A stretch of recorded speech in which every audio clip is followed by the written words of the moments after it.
হ্যাঁ কেমন এটা এটা কি রেখে চালু করে সবজি জলকল্যাণ শিবিরে হ্যাঁ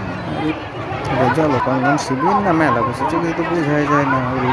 এত লোক এত লোক এত ভিড় কোথায় কি আসছে এত এত লোক এই তো জলকল্যাণ শিবির তো তুলসী হাটে জলকল্যাণ শিবির বসেছে আচ্ছা বয়স্ক ভাতার ফর্ম পাওয়া যাচ্ছে এখন প্রতিটা ডিপার্টমেন্টের জন্য আলাদা আলাদা ক্যাবিন আছে টেনশন নাই চলে আসুন সবাই তুলসী হাটটা নতুন হাট তুলসী হাটটা নতুন হাট যারা যারা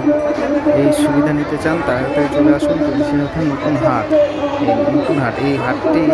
প্রতি রবিবারে বসে কিন্তু আজ জলকল্যাণ শিবির বসে মনে হচ্ছে আজকেও হাট বসে গেছে এত লোক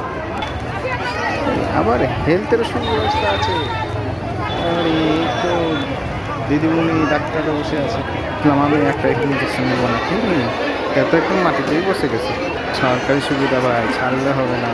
যেমন করে হোক কম ভর্তি হবে যা হোক